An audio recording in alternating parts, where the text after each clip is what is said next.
Hello friends, welcome back to my channel. તો આજે આપણે બનાવીશું છોલે ચણાનું શાક પંજાબી સ્ટાઇલમાં। તો એકદમ આસાનીથી બનીને રેડી થતું એવું। ચાલો રેસીપી શરૂ કરીએ। જેના માટે આપણે એક વાટકી છોલે ચણા લઈ લઈશું। હવે આપણે એની અંદર પાણી એડ કરીને પલાળી દઈશું। આ રીતે આપણે 2 ગ્લાસ, એક વાટકી છોલે ચણા હોય તો 2 ગ્લાસ પાણી એડ કરવાનું। ત્યાર પછી આપણે ઢાંકણ બંધ કરી 6 થી 7 કલાક સુધી પલાળી દઈશું। 7 કલાક થઈ ગયા છે। હવે તમે જોઈ શકો છો આપણા છોલે ચણા સરસ એવા પલળીને ફૂલી ગયા છે। અહીં એક મેં નાનું મીડિયમ સાઇઝનું બટેકું લીધું છે, એને છાલ ઉતારીને આપણે લઈ લઈશું। છોલે ચણાને આપણે બાફવાના છે, જેના માટે અહીં મેં પ્રેશર કુકરમાં 2 ગ્લાસ પાણીને ગરમ થવા માટે મૂકી દીધું હતું। બોઇલ સરસ આવી ગયો છે પાણીમાં। હવે આપણે બટેકાને અને છોલે ચણાને આ રીતે કુકરની અંદર એડ કરી દઈશું। ત્યાર પછી આપણે થોડું મીઠું એડ કરીશું। કુકરનું ઢાંકણ બંધ કરીને હવે આપણે મીડિયમ આંચ પર 5 વિસલ કરી લઈશું। છોલે ચણા બફાય ત્યાં સુધીમાં આપણે ગ્રેવી બનાવી લઈશું। જેના માટે અહીં મેં મીડિયમ સાઇઝના 4 ટમેટાં અને 2 ડુંગળીને લઈ લીધી છે। વોશ કરીને ટમેટાને આ રીતની આપણે મિક્સર જારમાં ગ્રેવી બનાવીને તૈયાર કરી લઈશું। ટમેટા અહીં મેં 2 ડુંગળીને પણ આ રીતે મિક્સર જારમાં પીસીને સરસ એવી ગ્રેવી બનાવીને તૈયાર કરી લીધી છે। મીડિયમ આંચ પર 5 વિસલ કરી લીધા પછી આપણે કુકર ખોલીને ચેક કરી લઈએ કે આપણા ચણા કેવી રીતના બફાયા છે। કુકર ઠરી જાય ત્યાર પછી ખોલવું તો તમે જોઈ શકો છો સરસ એવા ચણા આપણા બફાઈ ગયા છે।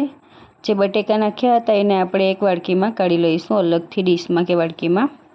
પછી આપણે એને મેચ કરીને નાખીશું જેથી ગ્રેવી જાડી થાય। હવે આપણે શાકનો વઘાર કરીશું। જેના માટે મેં અહીં કઢાઈમાં 4 મોટી ચમચી જેટલું તેલ ગરમ થવા માટે મૂકી દીધું છે। તેલ સરસ ગરમ થઈ ગયું છે। હવે આપણે એની અંદર તમાલપત્ર, લવિંગ, તજ, જે રીતના તમને ગરમ મસાલા પસંદ હોય એ રીતના એડ કરી શકો છો। ત્યાર પછી આપણે અડધી ચમચી જેટલું આખું જીરું એડ કરીશું। જીરું થોડું લાઇટ બ્રાઉન પછી આપણે એની અંદર થોડી હિંગ એડ કરીશું। હિંગ નાખ્યા પછી આપણે જે કાંદાની ગ્રેવી કરીને રાખી હતી ડુંગળીની, એને આપણે નાખી દઈશું। ડુંગળી થોડી લાઇટ બ્રાઉન થાય ત્યાં સુધી આપણે ધીમી આંચ પર એને કૂક કરી લઈશું। ડુંગળી સતરાય ત્યાં સુધીમાં આપણે જે એક બાઉલમાં બટેકા કાઢીને રાખ્યા હતા બોઇલ કરેલા, એને આપણે આ રીતે ચમચીની મદદથી મેચ કરી લઈશું। એકદમ ભૂક્કો કરી લેવાનો છે। આને ગ્રેવીની અંદર એડ કરવાથી ગ્રેવી જાડી 2 મિનિટ પછી તમે જોઈ શકો છો ડુંગળી સરસ લાઇટ બ્રાઉન થઈ ગઈ છે। થોડું તેલ પણ છૂટું પડી ગયું છે। હવે આપણે જે ટમેટાની પ્યુરી બનાવીને રાખી હતી પેસ્ટ, એને પણ એડ કરી દઈશું ડુંગળીની અંદર અને 2 મિનિટ સુધી એને પણ આપણે મીડિયમ આંચ પર કૂક કરી લઈશું। ડુંગળી ટમેટાની ગ્રેવી આપણી સરસ એવી કૂક થઈ ગઈ છે। તેલ પણ છૂટું પડી ગયું। હવે આપણે મસાલા નાખી દઈશું। 1 ચમચી ધાણા જીરું પાવડર, 1 ચમચી લાલ મરચું પાવડર નાખીશું, અડધી ચમચી જેટલો ગરમ મસાલો નાખીશું। ત્યાર પછી આપણે એની અંદર અડધી ચમચી જેટલી હળદર એડ કરીશું। સ્વાદ અનુસાર મીઠું નાખીશું। મીઠું ઓછું એડ કરવાનું કારણ કે આપણે બાફતી વખતે પણ નાખ્યું હતું। હવે આપણે 1 ચમચી આદુ લસણની પેસ્ટ એડ કરીશું। ત્યાર પછી આપણે સરખી રીતે બધા મસાલાને ગ્રેવીની અંદર મિક્સ કરી દઈશું। મસાલા સરસ એવા ગ્રેવીની અંદર મિક્સ કર્યા પછી આપણે 1 મિનિટ સુધી ઢાંકણ બંધ કરીને થવા દઈશું જેથી મસાલા સરસ એવા કૂક થઈ જાય। આ રીતે બધા મસાલાને આપણે ગ્રેવીની અંદર સરખી રીતે મિક્સ કરી લેવાનું છે। મસાલા એડ કર્યા પછી ગ્રેવીમાંથી સરસ એવું મસાલા બી કૂક થઈ ગયા છે અને તેલ પણ છૂટું પડી ગયું છે।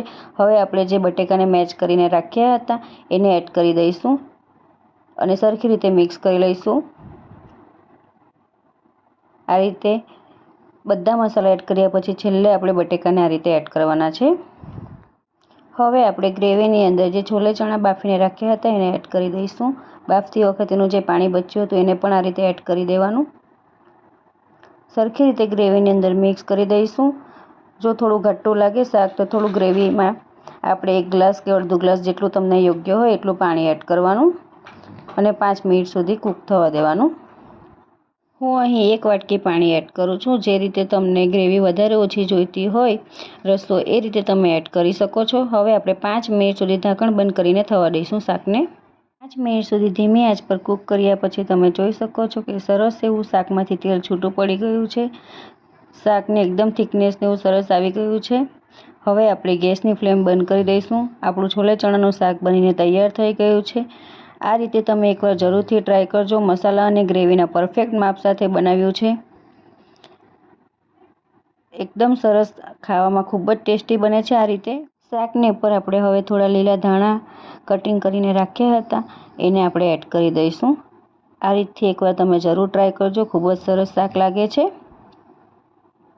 મિક્સ કરીશું. તો ફ્રેન્ડ્સ, તમે જોઈ શકો છો પંજાબી સ્ટાઇલ છોલે ચણાનું શાક પરફેક્ટ માપ સાથે બનીને તૈયાર થઈ ગયું છે. તો એકવાર આ રીતે તમે પણ જરૂરથી ટ્રાય કરજો. આ શાકને તમે ભટુરે સાથે કે પૂરી સાથે કે રોટલી સાથે પણ ખાઈ શકો છો. ખૂબ જ ટેસ્ટી લાગે છે. આજની અમારી રેસીપી ગમી હોય તો please like, share and subscribe. Bye. Thank you for watching.